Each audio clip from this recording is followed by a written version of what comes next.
મિલકતનું merger થયું એટલે માલિકી હક મર્જ થતા નથી। જો ભાડાની મિલકત છે એ માલિકની સંમતિ વગર અન્ય કોઈને ટ્રાન્સફર કરવામાં આવી હોય કે અન્ય કોઈને શિફ્ટ કરવામાં આવી હોય તો એ મિલકત ખાલી કરાવવા માટેનું કારણ બની શકે। મિત્રો, આ શબ્દો છે સુપ્રીમ કોર્ટના।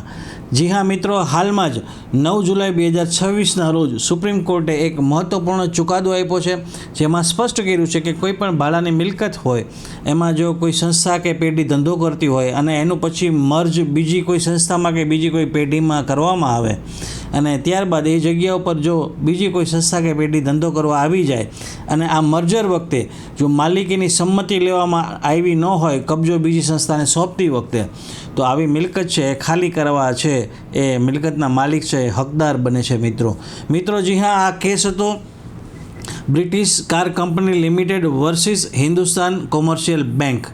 મિત્રો, આજે ચુકાદાની તારીખ છે 9 જુલાઈ 2026 અને સુપ્રીમ કોર્ટની જે જસ્ટિસની બેન્ચ હતી એમાં જસ્ટિસ સંજય કરોલ અને જસ્ટિસ શ્રી એન કોટેશ્વર સિંઘની બેન્ચે આ ચુકાદો આપ્યો છે। Civil appeal number 57/2012 civil appeal છે એ દાખલ કરવામાં આવી હતી મિત્રો। અને આ કેસની આપણે હકીકત જોઈએ તો બ્રિટિશ મોટર કંપની છે એને દિલ્હીના એક એરિયામાં કનોક્ટ સર્કસ કરીને દિલ્હીનો એક એરિયો છે, એમાં એક હિન્દુસ્તાન કોમર્શિયલ બેંકને એને એક પોતાની મિલકત કે જગ્યા છે એ ભાડા પટ્ટે આપી હતી મિત્રો। અને 1986માં આરબીઆઈ અને કેન્દ્ર સરકારની મંજૂરીથી આ હિન્દુસ્તાન બેંક છે એનું મર્જર છે એ પંજાબ નેશનલ બેંકમાં કરવામાં આવ્યું। એટલે આ હિન્દુસ્તાન બેંક છે એ પંજાબ નેશનલ બેંકમાં મર્જ થઈ ગઈ અને મર્જર પછી આ પીએનબી બેંક છે એને આ જ ભાડાવાળી મિલકત ઉપર પોતાનો કારોબાર છે ચાલુ રાખ્યો મિત્રો। અને આ જે તમામ પ્રક્રિયા થઈ, હિન્દુસ્તાન બેંક છે એ મર્જ થઈ, પીએનબી બેંક છે એ આ જગ્યામાં આવી અને પોતાનો કારોબાર ચાલુ કર્યો। આ તમામ પ્રક્રિયામાં ક્યાંય માલિકની કોઈ લેખિત સંમતિ લેવામાં આવી નહોતી।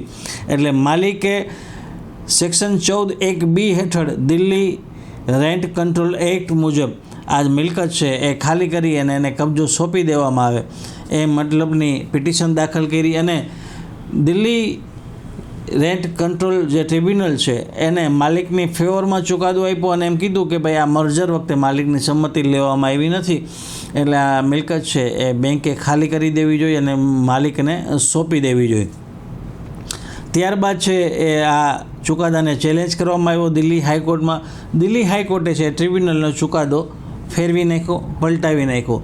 ત્યારબાદ આ લડત છે સુપ્રીમ કોર્ટમાં પહોંચી અને 9 જુલાઈ 2026ના રોજ સુપ્રીમ કોર્ટે આમાં ચુકાદો માલિકની તરફેણમાં આપ્યો મિત્રો આ ચુકાદામાં સુપ્રીમ કોર્ટે જે પોતાના ઓબ્ઝર્વેશન કર્યા હતા, જે કી ઓબ્ઝર્વેશન, એની આપણે ચર્ચા કરીએ તો સુપ્રીમ કોર્ટે પોતાના ઓબ્ઝર્વેશનમાં એવું કીધું કે સેક્શન 14(1)(b)માં વોલ્યુન્ટરી કે ઇનવોલ્યુન્ટરી ટ્રાન્સફર વચ્ચે કોઈ ભેદ નથી।